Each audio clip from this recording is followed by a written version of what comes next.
Welcome to the What to Watch video update. This is the last video that I do over the weekend because I do a video every day. I do a number of weekly videos, and then I take the charts that really seem to be saying something right now and I put them into this video. And I have a positive side and I have a negative side, and then I have a third side where these are just things I'm watching that are not necessarily negative or positive, but we still want to keep an eye on these things anyway. Now, if you want to get updates of things, watch the daily videos that I post. They're available on YouTube and Rumble, and they're publicly available right after the market closes.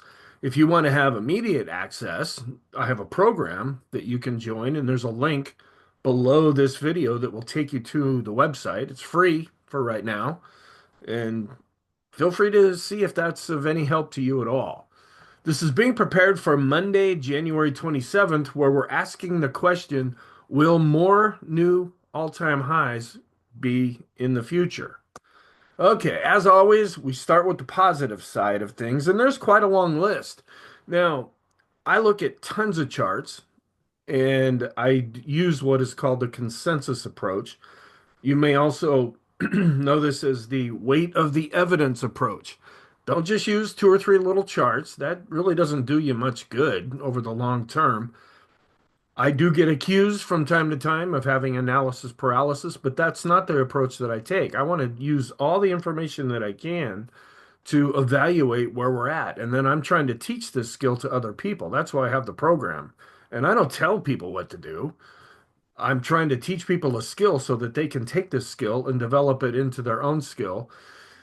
But when we're constantly looking heavily tilted over to the positive side, and I have a list where on the daily videos where I look at the positive and the negative, there's almost nothing on the negative side right now. And that to me is negative in and of itself. The markets like to climb a wall of worry. And if there's nothing to worry about, then who's left to buy? Now, there are some things in the favor of us continuing to go up from here. There's also some things that we need to be concerned about, and some of those things will show up here on the positive side. I do have a few things on the negative side that are making themselves known. And then if some of these other areas that we're just watching kick into gear, that can have an impact on the market as well. Okay, so first of all, positive in the fact that we set an intraday all-time high on Thursday. We also set a new intraday all-time high on Friday, but we had a closing all-time high here in Thursday's session. So we're dealing with the 6,100 level now with the S&P. Now, one thing is we went up for the most part. We had a bit of a down day on Friday. We were closed on Monday, of course, for Martin Luther King Jr. Day, and that was also the inauguration day. And that's producing a lot of waves right now with all the changes that are coming through. But if you look at the chart intraday, you'll notice that there's not an awful lot of price action during the day. Now, we went up a little bit on Tuesday, but then we gapped up higher on Wednesday and then didn't really do much. And then we kind of went a little bit higher on Thursday, and then we right at the close is where most of the strength came from. And then we kind of drifted a little bit lower on Friday and then bounced up a little bit. But when you look at the open, high, low, close for each day, there's not a really wide swing right now. If we are getting much of a move higher, it's coming from the gap right at the open. Now we'll see if that can continue. Now, on the positive side, we're going up. On the negative side, though, there's not an awful lot of conviction going on right now. We set the all-time high on below average volume. Now, for the week, we were below average with volume, but we were also closed on Monday. So that takes that out of the whole calculation. So we want to keep an eye on volume, see if it can pick up as we're setting all-time highs if we continue to go up from here. We did switch over to a positive environment as far as the ADX. Now, a week ago when I did this video, we were negative, but now the green line is above the red line. However, the ADX, which is the dark line here, is below 20. That means we're not trending right now. And you can see the last few days we've been kind of chopping around. We're not seeing a lot of conviction during the day. Now, it is trying to go up, but it's still below its moving average here. Now, what we need to see is the green line to stay on top and go up. the red line to continue to go down, the ADX to go back above 20. That means we're entering a trending environment and get above the moving average. That means it's a strengthening trend. Now, we could be just switching over right now, but for the time being, we're a little bit suspect of this, but we still default to positive because the green line is above the red line. And we're seeing that same thing in the intermediate term. The first chart was the short term. This is the intermediate term here. And we're flattening out with the ADX below 20, below the moving average, but the green line is on top. We're a little bit concerned because we hit an all-time high on below average volume, but most days we've been above average with volume. We want to see if that can pick up as well. We're looking more positive as far as sentiment and not extreme positive right now. You've got a lot of suspicion about this upward move, at least on a sentiment basis. We're coming back up. We're just under 50 right now. We're neutral where we had been negative. We tend to go with this. Well, it's going up, that's more positive. If it's coming down, that's more negative. When we get above 75 or below 25, that's when we're looking at some kind of an extreme reading and we're looking at things moving in the opposite direction. But right now, this is looking positive. We're also positive when we look on an intraday basis of growth versus value. That's the blue line versus the red line.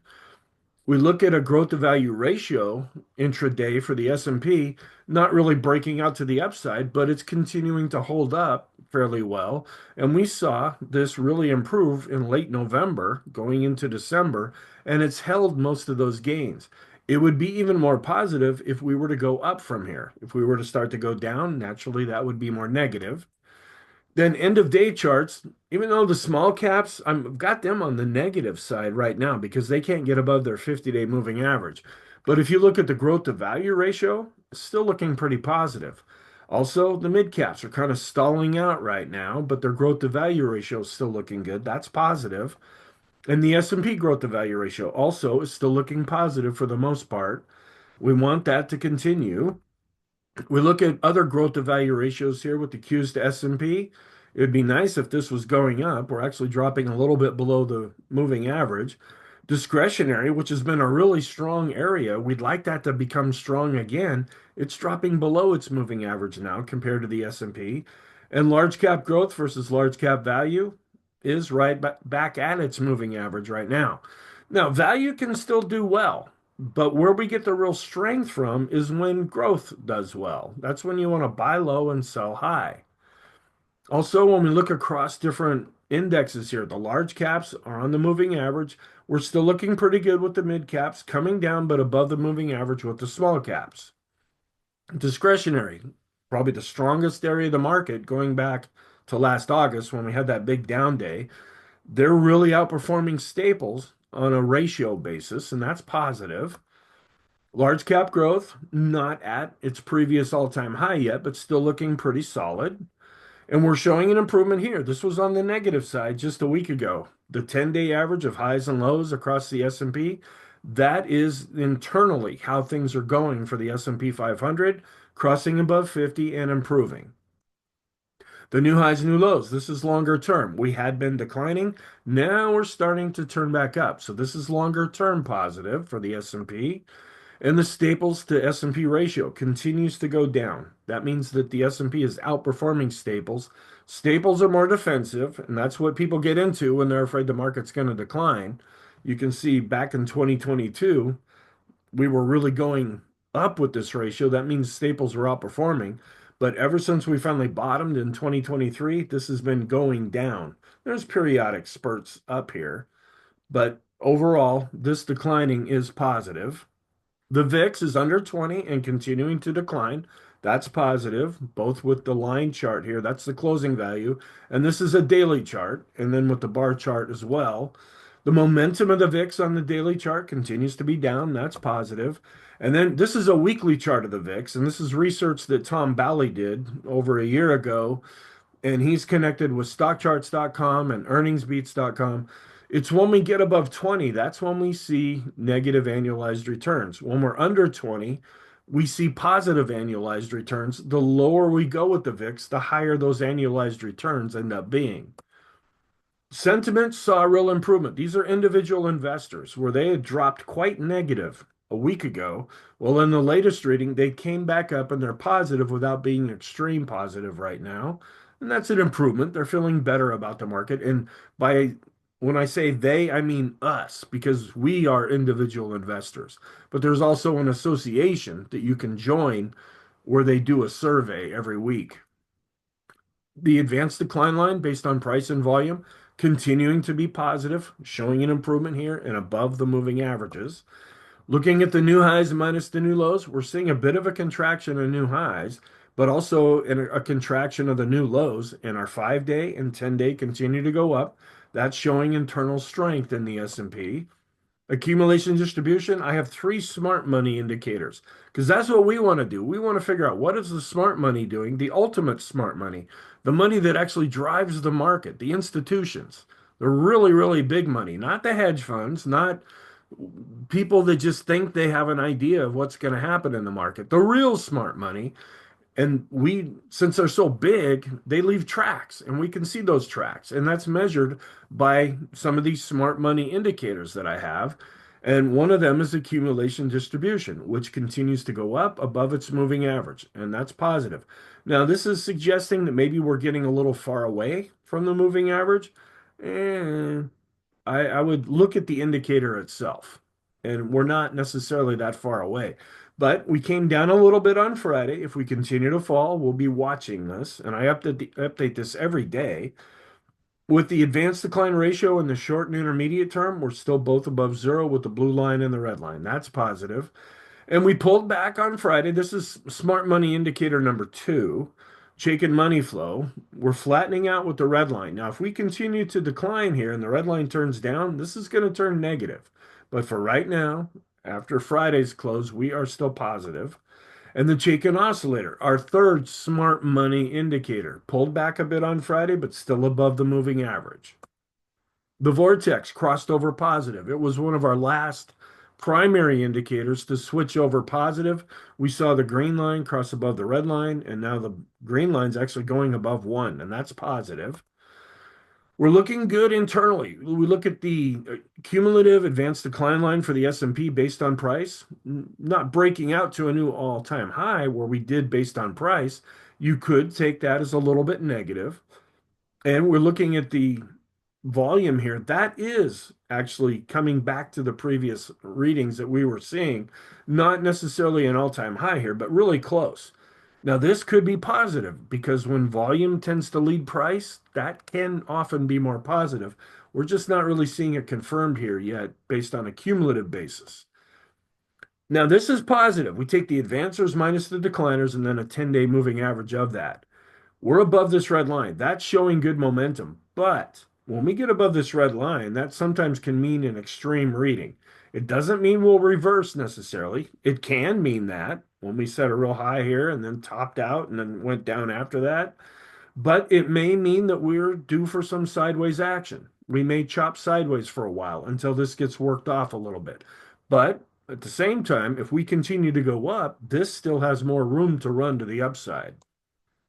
Looking at the condition of the short-term trend, we're turning back and looking a lot better now. We're above the green line and the blue line, and prices above both, and the lines are going up. The 20-period moving average, that's the short term. Simple and exponential moving averages here. Above both, and the lines are going up too. That's positive. Then we look at the intermediate term trend. Above both lines, and the blue line and the red line are starting to turn back up. Then we look at a bunch of different moving averages on one chart here. 20, the 50, we're starting to go back up. The 100 ended up providing support, and then we bounced up off of that. And then the long-term trend is still comfortably going up with the 200-day moving averages. Also looking at this in a little bit different way, the short-term trend, we're back above the rainbow and the lines are turning back up. Intermediate term, we came down into the rainbow, held at the 100-day moving average, bounced up out of that, and this happened pretty quickly, so the lines are still continuing to go up. And then long term, we came down to the 100, bounced up out of that, the lines are still going up. So the short, intermediate, and long-term trend, as measured by moving averages, continues to be positive. This is positive and potentially a warning sign at the same time. These are stocks in the S&P that are above their 20-period moving average. When we get above 70, that's positive and showing good short-term momentum. And then other times when we did that, you can see how the S&P performed after that. But when we get above 80, that means we're getting a little extreme. Now we can get even higher than above 80, but it's like you can only get to 100%. And if you're getting above 80% of stocks in the S&P that are going up, that usually means exhaustion at some point. So, can this continue to go back up and be more positive? Or if this starts to fall, that would be a slightly more negative. The 50 period moving average study, we crossed a little bit below 50, but then we're able to get back above it. Even though it declined on Friday, we're still above 50, so this is positive. And we're above 50 with the 100 period moving average study, and we never dropped below 50 with the 200-day moving average study. So altogether, these moving average studies are still positive. We look at the McClellan oscillator, a little bit concerned about this. This is more short to a little bit intermediate term. When we get above this 60 level, and we got a very, very high reading here, and now we're starting to come back down. We'll have to see. There are other times when this was a high reading and it marked a reversal. Other times a high reading just marked some sideways action. So it would actually be more positive if we went sideways for a while to work off some of this extreme condition. Now, in the upcoming week, we're going to be hit with a lot of information. Not only what's already been going on with the new administration, but we're going to get a lot of earnings reports from some major companies, the real market moving companies, a lot of tech companies. We're also going to get the first reading of the fourth quarter GDP for 2024. That has an inflation component. We're going to get core PCE. The Fed is meeting. They're going to be saying stuff, and the market is going to be paying attention to all of these different things. But when you look at the summation index, when we're above zero with the McClellan oscillator, that feeds into the summation indexes. We're above zero there, so we're going up based on price and volume. This is still positive. Momentum has switched over to positive on all the different time frames. Short, I have two short-term oscillators, three intermediate-term oscillators, and two long-term oscillators. They're all confirming that we're positive right now. And then another momentum oscillator is the Copic curve. That is positive. The Pring bottom fisher ended up giving us a pretty decent signal. We crossed over before we started going up with price. And if you had followed this, it would have been a really good signal to follow. That's still on a buy signal. And we're positive with the daily chart of the parabolic SAR. The dots are underneath. Now, another thing that's longer term positive is after Friday, we switch back to positive on the weekly chart for the parabolic SAR. So we're seeing it on the daily chart and now confirmed on the weekly chart. And that's longer term positive. We're positive here with the PMOs. One of the momentum oscillators that I showed is the PMO, the price momentum oscillator. And attached to that are a number of different studies for all of the stocks in the S&P 500. We're getting a little extreme here with the PMOs that are rising. We're starting to get extreme with the buy signals. We're still going up with the PMOs that are above zero. We want to be careful. Are these extreme readings mean that we're starting to get exhausted? We're improving here. Now, a week ago, this was on the negative side. I've switched it back over to the positive side. This is the Ichimoku cloud. That's the green and red clouds that you see here. There are also some studies that are attached to this. The green line, which is a little bit hard to see, that's been going up, even though it came down on Friday. Longer term, when the blue line crosses above the red line, that's why we're turning more positive here. We can have the blue line go above the red line and stay above it and see both lines go up. That would be even more positive. The bullish percent index. This is not an oscillator. These are not moving average based. These are point and figure buy signals or sell signals inside of the S&P 500. We're going up and we're above 50. So we're seeing more buy signals than sell signals currently. And we're seeing that same thing with the NYSE bullish percent index, crossing back above 50. And we're also looking pretty good above 50 with the NASDAQ 100 bullish percent index. So you take all of these together, it's looking positive. We also had, this is a point and figure chart. We were concerned a week ago, but we saw some new X's drawn in here.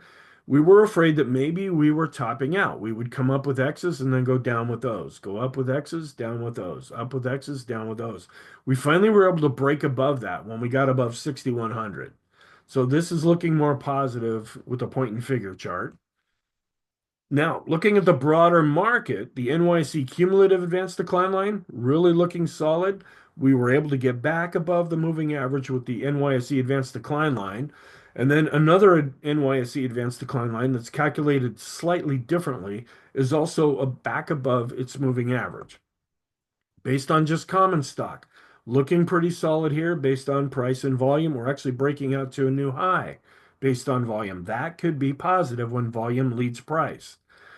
Looking internally, the new highs minus the new lows, and then a 50-period moving average, all are above zero now. That's showing internal improvement. The advanced decline line, a week ago, we were looking more negative. We're crossing back above the moving averages here with the NYSE common stock, the S&P and the mid caps. We're pretty much on the moving average right now with the small caps.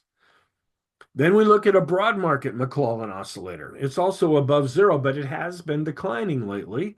So when we're above zero, the summation index based on price and volume are advancing. That's positive. And then we look at another broad market measure of a 5-period moving average of the highs and lows. We're above zero. That's internally positive. Longer term with the S&P, a weekly chart, still looking really solid here. The Wilshire, a broad market measure, did set an all-time high on Thursday, came down a little bit on Friday. Another broad market measure, the total US stock ETF, coming off of just setting an all-time high. The Nasdaq has been holding up quite well, but not setting an all-time high yet. And the Nasdaq 100 also coming down a little bit. We're dealing with this R1 pivot level. It'd be a lot more positive if we could get above that. And a week ago, I pointed this out that it was potentially negative. We were seeing a series of lower highs and lower lows on weekly bars. Well, we may have wiped that out this week. We were able to see enough of an up move to take out some of these previous highs now and start setting a little bit healthier looking chart right now, longer term. The momentum for the NASDAQ 100 is positive, and this is a daily chart. And then we look at the Qs to small caps, still holding up very well here. The financial sector above the 50-period moving average, that's positive. Now remember this because inside the financial sector are the banks, and we're having a little bit of concern about the bank ETF right now. The FANG index coming off of just setting an all-time intraday high on Friday. These are the really big stocks. But at the same time, we're going up and that's positive. We're coming up to this short-term trend line. Now, I drew this trend line and I have to kind of eyeball it. So it's not drawn by the computer or anything like that. I just kind of have to figure out what looks right here. But we could be hitting some upper resistance with this.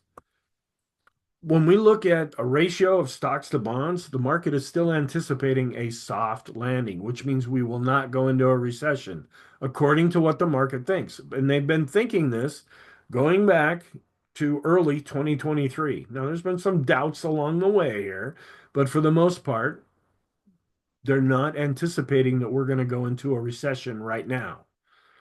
We look at the S&P 1500 and compare it with short-term bonds. Stocks are clearly outperforming. Then another broad market measure, and then we look a little further out at 3 to 7 year bonds. Stocks are still outperforming. The tech sector is outperforming 3 to 7 year bonds. The Qs are outperforming 3 to 7 year bonds. The Nasdaq weekly chart still looking really strong here. The Nasdaq growth versus Dow value ratio still looking really solid here. And we are looking okay, but not great when we compare a growth versus value ETF. We're coming down into the rainbow. We would like this to go up a little more than it is. But for the most part, this still continues to be positive. Now we go over to the negative side. Okay, this is not a primary indicator, but it's not a secondary indicator. It's right in between the two. This is the Swenlin trading oscillator. The gentleman that created the PMO, the price momentum oscillator, his name is Carl Swenlin, and he also created this indicator, and it's based on price and volume. We're starting to come down now after getting an extreme positive reading based on price, and we're also declining based on volume. A little bit of a concern because sometimes this indicator will give us a heads up before something is getting ready to change. But this indicator can also be wrong at times. We're getting a little extreme when we measure how far away is the S&P from its 20-day moving average. I measure it here by using the boom indicator, and we're getting kind of far away. And price has a tendency to go back to the moving average when this extreme reading happens. The equal weight is still underperforming the weighted version of the S&P 500. It's improving and they're all going up, but we would like to see this red line come back up to the bar chart itself. It's still a little bit underneath, even though they're on different scales. Another thing that's probably not a big deal, and we just want to watch for this, where you have traditional Dow theory, which uses the Dow and the transports. And then I also include utilities in that. Well, to be a little bit more modern, instead of using the Dow, we use the S&P, and instead of using the transports, we use the NASDAQ. Now, we just set an all-time high with the S&P. We did not set an all-time high with the NASDAQ. So that's considered a negative confirmation until we set an all-time high with the NASDAQ. And this can last a while. It may take a few days. It may never happen, but they don't have to happen at the exact same time. It would just be nice if they're both making all-time highs. Then that gives us a little bit more confidence. We break that down a little bit further. Instead of looking at the S&P, we look at the equal weight version. It's not setting an all-time high where the S&P did. And the equal weight version of the QQQs, which is the NASDAQ 100, it's not setting an all-time high now either. A bit of a negative confirmation until proven otherwise. Small caps, as I mentioned, really having a difficult time getting above their 50-day moving average. This is the S&P 600, the small cap index. Another small cap index is the Russell 2000, also below its 50-day moving average. That would be more positive if it could get above that, close above it, and then stay above it. Small caps continue to underperform the S&P 500. Mid caps also having a difficult time getting above this R1. Now, we're positive here. We're above the 50-day moving average, but we're also dealing with some overhead resistance, and mid caps really have been chopping around lately. This is the bank ETF. Remember how the financial sector is positive? The bank ETF is having a difficult time staying above its 50-day moving average. If we stay below it, that's going to be more negative. If we can get above it, that would turn this more positive. We're concerned about interest rates. We were really starting to come down, and that was really giving support to stocks. We've been going up. Even though we came down on Friday, we were also down with the S&P on Friday. We need interest rates to come down, especially if they could drop below 4.5%. Or here it would be 45. I guess it would 45 is right here. That would be more positive because it's when we broke above this 45 level, that's when it really started to pressure stocks. So until they really start to drop on a consistent basis, and we're going to get a lot of data that's either going to push these rates up or probably drop these rates down in the upcoming week. This is a daily chart where we've been going up with yields on a daily basis. And then it's when we started to come down. That's when stocks really took off. Stocks have been under pressure as interest rates have been going back up. If they could continue to fall, that would be more positive for stocks right now.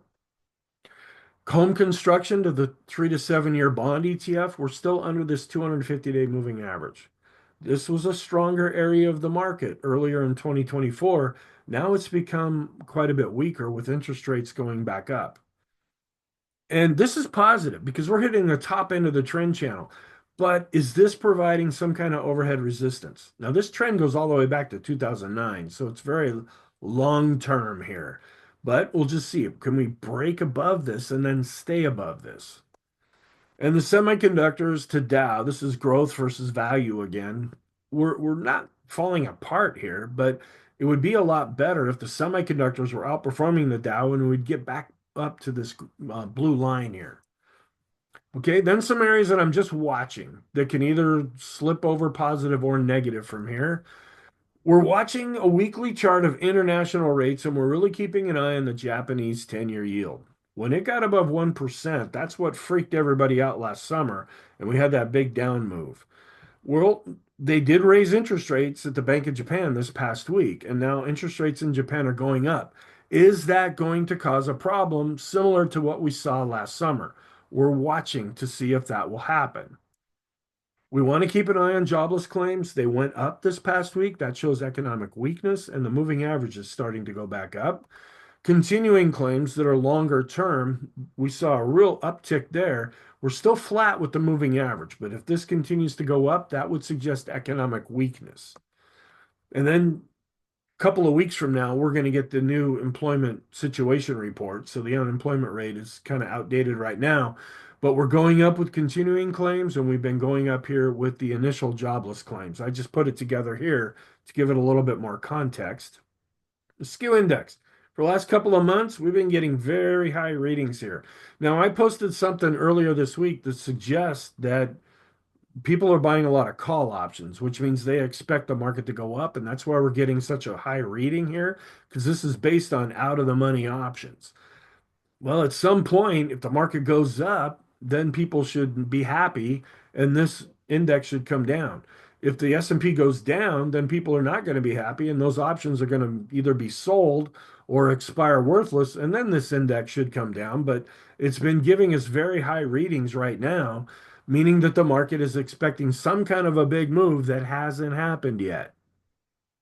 We're watching the mass index. There's three parts to this chart. When we go above the red dashed line, then the blue line, and then when we come back down and cross back below the red dashed line again, whatever was happening, meaning we were going up here, this is anticipating that that will reverse. Now, sometimes this is a very healthy or helpful chart. Other times this has been useless. So we'll just use this in conjunction with other charts and see what we come up with when we cross back down below this red dashed line. Yeah, another thing, there was this big announcement this week about this massive influx of money going into AI, and there's a robotics and AI ETF, and that's been doing really well lately when you look at it all by itself. But when you do a ratio compared to the tech sector, not doing all that great. The tech sector has actually been outperforming here. And with this ratio, we came right up to this 250-day moving average. Now, can we bust through and continue to go up, meaning that the robotics and AI ETF is outperforming the tech sector? Okay, that would help turn this chart more positive. But if we come back down, that means the robotics and AI ETF is underperforming the tech sector. Now, this has been going down as the tech sector has been going up. So this is not necessarily negative, but this has been hitting the news a lot lately. There's all these companies out there that stand to benefit from this. We'll just see if that bleeds through into price. We're keeping an eye on interest rates here. We have TIPS, which are Treasury inflation protected securities. They adjust for inflation and rising interest rates because they adjust. And so when interest rates go up and inflation worries go up, we see TIPS outperforming 3 to 7 year bonds. Well, we finally topped out and then started to come down. Not really seeing that much of a change here when we look at TIPS to 3 to 7 year bonds. This isn't really causing us all that much of a concern. I use this for context for the next chart because when we look at TIPS to 7 to 10 year bonds and we go further out, this is going up. This is why long-term interest rates have been going up, and this is causing some inflation concerns as interest rates have been going back up. So we just want to keep an eye on this. We need interest rates to come down to be more positive. And we want to keep an eye on oil. It's starting to drop. Now, there were some announcements here that President Trump is going to really pressure OPEC and Saudi Arabia to have oil prices go down. Whether that's going to actually do anything or not, who knows? But oil has been dropping based on that. And we want to keep an eye on the dollar. It's still in an uptrend. It's been pulling back. We're coming back down to the 50-day moving average. It's actually turning more negative in the short term. If we continue to fall, that would probably be more positive for stocks. If it turns and goes back up, this has been part of the reason that stocks have been pressured. Stocks like a weaker dollar. Thank you. I really hope you found this helpful. Please feel free to check out the other videos that I post and go to the link to see the website. I also have a newsletter that I put out every day. Have a great weekend, and I will talk to you in the next video.